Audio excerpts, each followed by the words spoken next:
Disney animated movies are no doubt some of the best there is. Time does nothing to taint the pure gold that is Disney movies, and even years later, the movies are just as awesome as they were the first time we watched them. These movies just never seem to grow old, and the coming generations are bound to love and enjoy them just as much as the older generations did. The movies are timeless. One of the most beloved Disney movies is Hercules. Released in 1997, this movie took us way back in time to ancient Greece, where we met Hercules, one of the best characters to ever grace the screens. We also met and loved other characters like Hades and the Fabulous Muses. If you're watching this video, chances are that you watched Hercules as a child and consider yourself an avid fan of the movie. But how much do you really know about Hercules? It might surprise you to learn that even as a die-hard fan, you don't know as much as you think. In today's video, we will be taking you through some things that you didn't know about Hercules. Ensure that you watch until the last fact because you will be pleasantly surprised. Now let's get into it. Even though Megara betrayed Hercules and turned out to be working for Hades all along, she still loved Hercules, and he loved her too. Her death was so painful for Hercules that he traveled to the underworld and leapt into the river Styx to retrieve her soul, even though he knew full well that he would probably end up dying as well. This selfless act of love was what finally earned him his god status. But did you know that Meg's death was foreshadowed before it happened? In the scene where Hercules and Meg are on a date, Meg pretends to trip down the flight of stairs, and Hercules catches her just before she hits the floor, and then placed her on what looks to be a stone bench. However, this was not a stone bench as fans initially thought. Instead, it is a scala, a semicircular bench tomb that was common in the ancient Roman civilization of Pompeii. This hidden message is also a clue about Meg's connection with Hades, king of the underworld. It is also a foreshadowing of her death later in the movie, as the only other time that Hercules carried her that same way was when he had retrieved her soul from the underworld. Only the most observant fans and those who have knowledge about the practices of ancient Rome would have caught this clue. Unlike earlier Disney movies like The Hunchback of Notre Dame and Pocahontas, that were criticized for tackling issues that were considered as being too adult for Disney, Hercules doesn't have a serious tone to it. The movie was written in a light and airy manner that captured the hearts of fans worldwide. Throughout the movie, there are subtle Greek jokes that are thrown in at random times that none but the most attentive watcher would have caught. An example of such humor is found in the scene where Hades' minions, Pain and Panic, disguised as young boys, and pretended to be trapped under a boulder, hoping that Hercules would come and save them. The boys cried for help, and one of them yelled at a passerby to call IXII, which is the Roman numerals equivalent of 911, the American Emergency Hotline. Fans may not recognize this initially because the words were pronounced as letters, but this was a brilliant and witty way that the movie added modern humor to the movie. Another bit of humor is found in the scene where Hercules met Phil for the first time and is begging Phil to train him to be a hero. Phil then replies to Hercules by saying, 2 words, I am retired. Hercules' confusion is obvious as he counts his fingers in confusion, because Phil obviously said 3 words. But in Greek, the words I am retired translates to I'm a syntaxiochos, which is technically 2 words. In addition to being a joke that flew over Hercules' head, the joke was one that a lot of fans didn't understand as well. Early in the movie, Hades visits the Fates and they tell him a prophecy that gladdened his evil heart. He had always planned to overthrow Zeus, and the Fates prophesied that in 18 years, a planetary alignment would allow him to free the Titans to conquer Olympus. But this will only happen if Hercules doesn't interfere in the fight. If Hercules interferes in the fight, then Hades was doomed to fail. As fans know, Hades then plots to kill his nephew. In the vision about the planetary alignment, only 6 planets were shown, 2 lesser than the 8 there are. This wasn't a mistake on Disney's part, they were only adhering to history. The ancient Greeks were only aware of 5 other planets aside from Earth, as these were the only planets that could be seen with the naked eye. While Uranus can be seen very rarely under perfectly ideal conditions, it wasn't discovered until 1781, centuries after the events of Hercules. Later in the movie, when the prophecy comes true, again only 6 planets are shown at this time.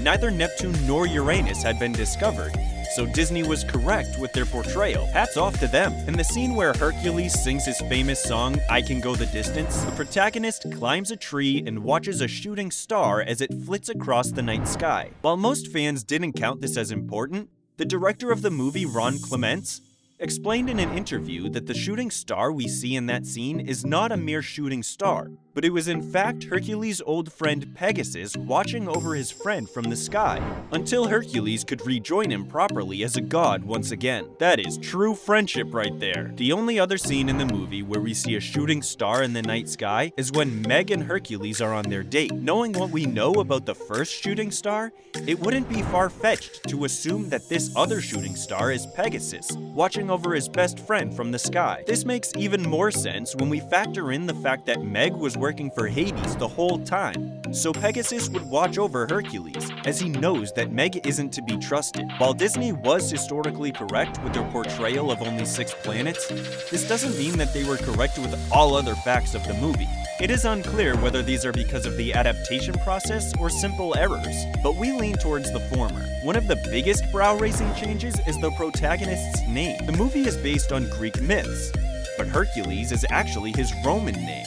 The Greek name is Hercules, and the change may be because the Roman version of the name is more popular than the Greek version. Another change that we saw in the movie is that Hercules is Hera's child. In the myths, this isn't the case, as he is Zeus's child with a mortal woman named Alcmena. While we're still on the issue of family relations, we should point out that in the original myth, Hades never tried to kill Hercules, but Hera did. After all, her husband did father a child with someone else. We understand why this was changed in the movie though.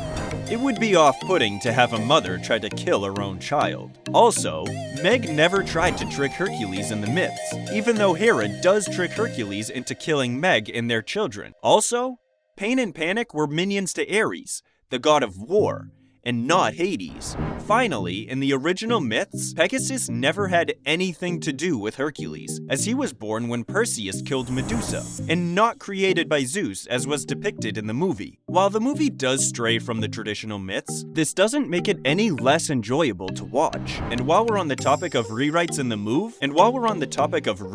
movie, in classic mythology, Hercules had 4 wives instead of 1. Of course, there was no way that Disney was going to put this into a film that was predominantly targeted towards children, so they made some edits, but still found a way to ensure that the character Meg was an embodiment of all the wives of Hercules. The name Megara was taken from Hercules' first wife in mythology, as his first marriage was to Princess Megara, the daughter of Creon.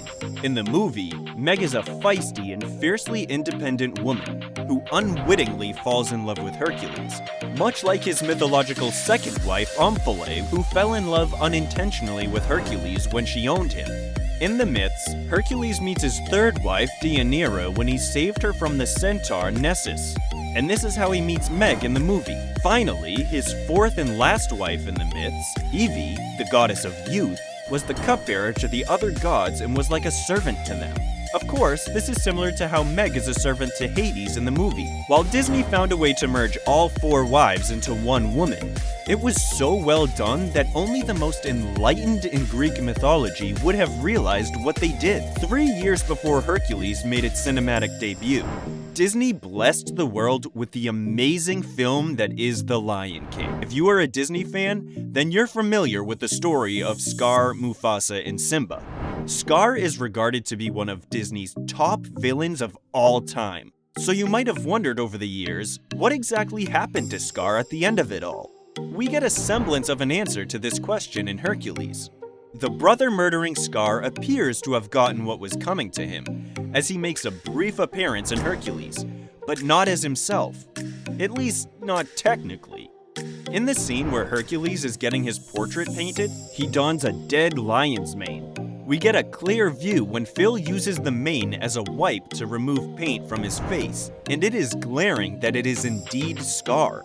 His piercing green and yellow eyes are still very much intact, and this makes for one creepy view. It is unclear how Scar met his end, but it is satisfying to know that he did eventually get what was coming to him. And now, to the last and most surprising fact. Can you guess which other famous Disney character Hercules is related to? We'll save you the stress of trying to think hard. Hercules' father is Zeus, who is brother to Poseidon, the god of the seas. This means that not only is Poseidon Hercules' uncle, Ariel, aka the Little Mermaid, is also his cousin. How cool must it be to be related to one of the most popular and beloved Disney princess? We're betting it must be super cool. What do you think about the Hercules movie?